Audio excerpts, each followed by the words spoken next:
Hello আমার দুষ্টু প্রিয় মিষ্টি বন্ধুরা। বন্ধুরা তোমরা সকলে কেমন আছো? আশা করি তোমরা সকলে অনেক অনেক ভালো আছো। বন্ধুরা তোমাদের জন্য নতুন একটি গল্প নিয়ে চলে আসলাম। বন্ধুরা গল্পটি শেষ পর্যন্ত দেখলে আপনাদের দাঁড়িয়ে যাবে, আপনারা হাতের কাজ করতে বাধ্য হবেন। চলুন বন্ধুরা কথা না বাড়িয়ে গল্পটি শুরু করি। ওপাশ থেকে আওয়াজ এলো, দরজা খুলো। আজুশের গলার আওয়াজ চিনতে পেরে দরজা খুলল প্রহর। দুদিনেই এই রাগটা গলার আওয়াজ তার বেশ চেনা হয়ে গিয়েছে।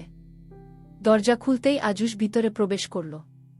প্রহরকে বলল, এক গ্লাস পানি দাও তো প্রহর। আজুশের কথা শুনে প্রহর তড়িৎ গতিতে গ্লাস ভর্তি পানি নিয়ে আজুশের সামনে ধরল। আজুশ একটা চেয়ারে বসে 3 নিঃশ্বাসে পুরোটা পানি শেষ করল। আজুশের পানি খাওয়া শেষ হলে প্রহরের চোখ পড়ল আজুশের হাতে থাকা ব্যাগের দিকে। আজুশ সেটা লক্ষ্য করতেই বলল, কি আছে দেখবে? আজুশের প্রশ্ন শুনে প্রহর এতক্ষণে বুঝতে পারল আজুশ তাকে তুমি করে বলছে। আজুশ প্রহরের আশ্চর্যান্বিত চক্ষুর দিকে তাকিয়ে তা বুঝতে পেরে প্রহরকে বলল, আশ্চর্য হওয়ার কিছুই নেই প্রহর, তুমি আমার ছোট হবে তাই তোমাকে তুমি বলেই ডাকছি।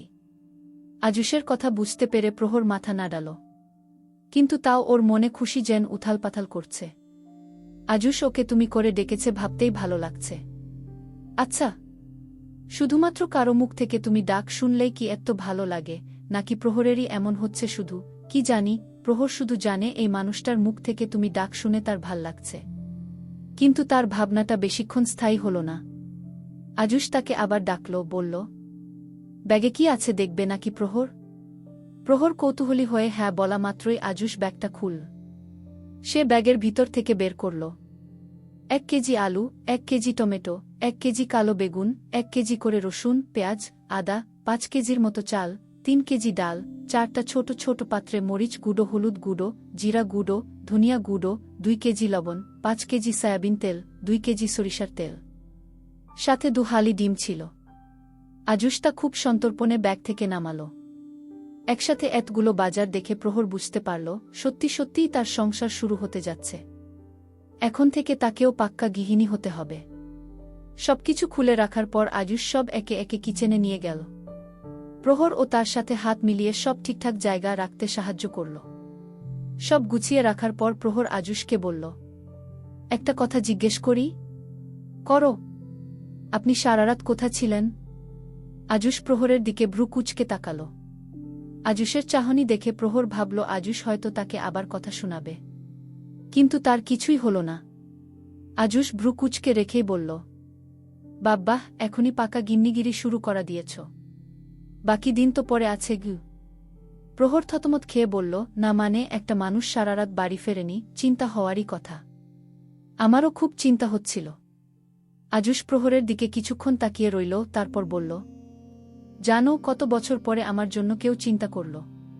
তুমি সবসময় এরকমই চিন্তা করো আমার জন্য, কেমন? প্রহর মাথা কাত করে আচ্ছা বলল, কিন্তু সে এখনও ভেবে যাচ্ছে আজুশ রাতে কোথায় ছিল।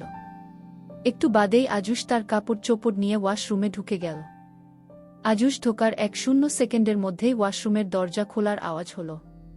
প্রহর দাঁড়িয়ে দাঁড়িয়ে মাথা নিচু করে কি যেন ভাবছিল। আওয়াজ হতেই সে মাথা উঁচু করে ওয়াশরুমের দিকে তাকাতেই দেখল আজুশ ওয়াশরুমের দরজায় উকি দিচ্ছে।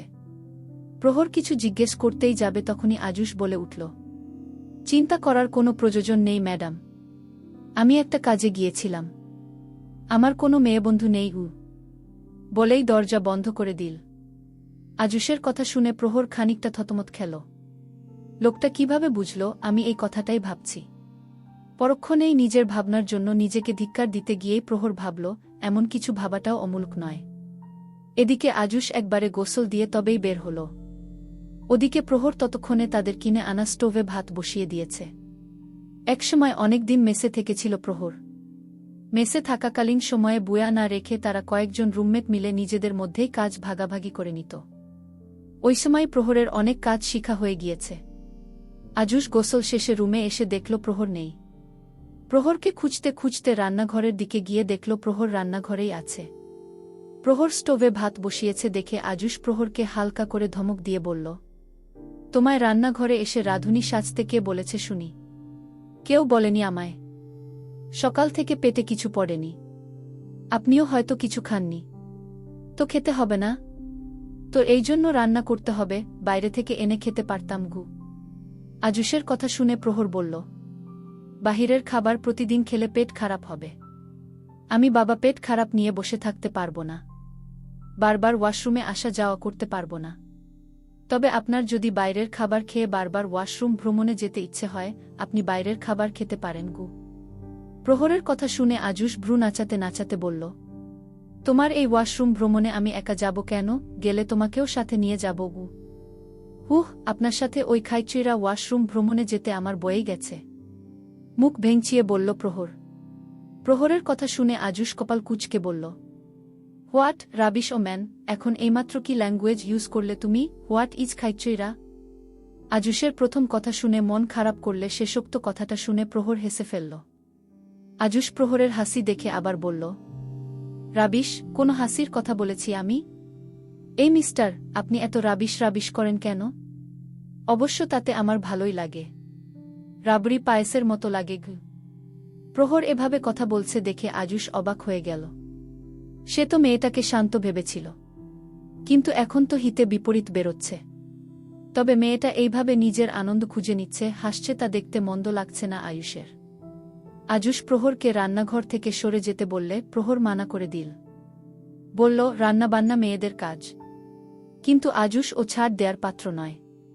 সে খুব ভালো রান্নাবান্না পারে। কোনো কাজই ছোট নয়, এই শিক্ষাটা সে ছোটকালেই পেয়েছিল। এই জন্যই সব শিখে রেখেছে সে। তাই প্রহরকে বলছে রান্নাঘর থেকে চলে যেতে। কিন্তু প্রহর যেতেই চাইছে না। তাই আজুশ প্রহরের পিছনে দাঁড়িয়ে রইল। হঠাৎ কিছু একটা ভেবে আয়ুষ প্রহরকে জিজ্ঞেস করল, হেই, তোমার বয়স কত? প্রহর স্টোভের দিক থেকে মাথা ঘুরিয়ে পিছনে তাকিয়ে বলল, বয়স জানতে চাইছেন হঠাৎ? বিয়ের সময় দেখেননি? না, তখন এত কিছু খেয়াল করিনি। এখন বলো, তোমার বয়স কত? প্রহর মুখ ফিরিয়ে সামনের দিকে তাকিয়ে বলল, মেয়েদের বয়স জিজ্ঞেস করতে নেই, জানেন না? জানি, কিন্তু তুমি তোমারটা বলো গু। আমিও তো মেয়েই। আমি কেন বলবো? আমি কি একবারও বলেছি প্রহর যে তুমি ছেলে? বয়সটা তো বলো, অন্য কেউ তো জিজ্ঞেস করছে না। আর আমিই তো জানতে চাচ্ছি।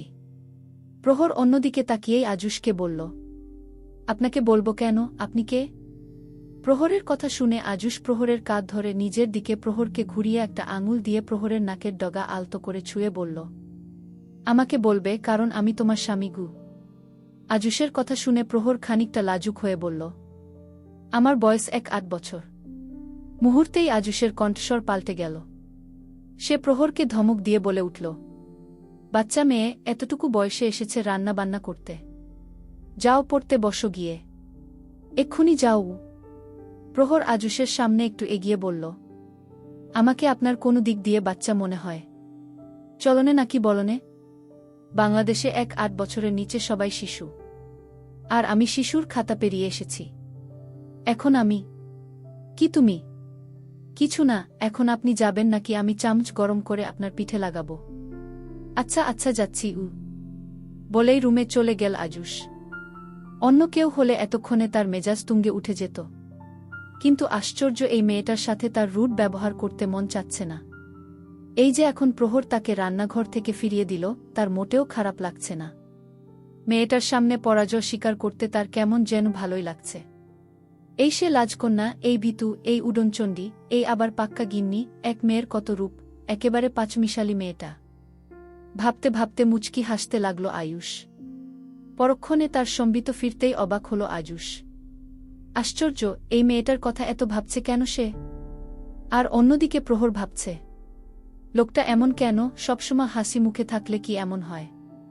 একবার কি সুন্দর করে হেসে কথা বলে, কি মিষ্টি করে কথা বলে। পরক্ষণেই রূপ পাল্টিয়ে ধমক দিয়ে ফেলে। বহুরূপী একটা? না না, বহুরূপী শব্দটা তো কমন। উনি আমার রূপপল্টিবাজ একটা। 1 ঘণ্টা পর প্রহরের রান্নাবান্না শেষ হল। আয়ুষ যা এনেছে তা দিয়েই হালকা পাতলা কিছু রান্না করেছে। ধোয়া উঠা গরম ভাত, ডিম দিয়ে আলুভাজি, ফুলকপি, বেগুন আর টমেটো দিয়ে সবজি, পেঁয়াজমরিচ আর মশলা দিয়ে ডিম ভাজা, ডালের তরতরি। মোদ্দাকথা, আয়ুষের আনা বাজার দিয়ে যা যা পারে সব রেঁধেছে প্রহর। খুব যত্ন দিয়ে রেঁধেছে সে। দুজনে একসাথেই খেতে বসল। অবশ্য প্রহর ভেবেছিল আজুষকে খাওয়া শেষ হওয়ার পর নিজে খাবে। কিন্তু আজুশই বলেছে একসাথে খেয়ে ফেলতে। খাওয়া শেষে আজুশ প্রহরের রান্নার প্রশংসা করল। ভালোই রেঁধেছে মেয়েটা। একটু প্রশংসা করলে ক্ষতি কি? খাওয়া দাওয়া শেষ করে দুপুরে কি রান্না করবে চিন্তা করছিল তারা।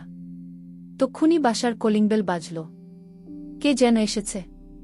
আজুশ প্রহর দুজনে একসাথেই উঠতে গিয়েছিল, কিন্তু আজুশ প্রহরকে ইশারায় বসতে বলে নিজেই উঠে গেল। বাড়িওয়ালা এসেছিল। দুপুরে আর রাতে উনাদের বাসায় খাওয়ার দাওয়াত দিয়ে গেল। ভালোই হয়েছে, 2 বেলার রান্নাবান্নার ঝামেলা চুকে গেল। দরজা লাগিয়ে ভিতরে আসতে আসতে বলতে লাগল আয়ুষ। আজুশের কথা শুনে প্রহর দাঁড়িয়ে বলল, হঠাৎ তাও 2 বেলা দাওয়াত দিলেন কেন? উনার মেয়েকে আজ পাকা দেখা দেখতে আসবে। সব ঠিকঠাক থাকলে পরশু এঙ্গেজমেন্ট। তাই বললেন। আর কি, উনার কোনো ছেলে নেই? ফ্রি থাকলে আগামীকাল আমাকে যেতে বললেন। ওহ আচ্ছা গি বলে প্রহর ফের সোফায় বসে পড়ল। আজুশ বলল, তো দুপুর হতে তো বাকি আছে। আমরা জোহরের পর যাব। আমি ঘুমাবো একটু। কিন্তু তুমি এতক্ষণ কি করবে? ঘুমাবে গু? দিনের বেলা আমার ঘুম পায় না, কখনোই ঘুমাতে পারি না। যা ঘুম হবে রাতে গু। আজুশ প্রহরের দিকে খানিকটা ঝুঁকে বলল, কিন্তু তুমি তো সারারাত ঘুমাওনি। প্রহর চমকে উঠে বলল, আপনি কি করে বুঝলেন? চোখ দেখেই বুঝা যাচ্ছে। ও আচ্ছা, হ্যাঁ, এখন একটু ঘুমিয়ে নাও। প্রহর ভাষা ভাষা চোখে বলল, আমি সত্যিই দিনের বেলায় ঘুমোতে পারি না গে। প্রহরের কথা শুনে আজুশ বলল, সামনে থেকে দিনেই ঘুমানোর অভ্যাস। তারপর হঠাৎ করেই বাক্যালাপে আটকে গেল আয়ুষ। ছি হো, কি অধপতন হয়েছে তার। কি বলতে যাচ্ছিল সে?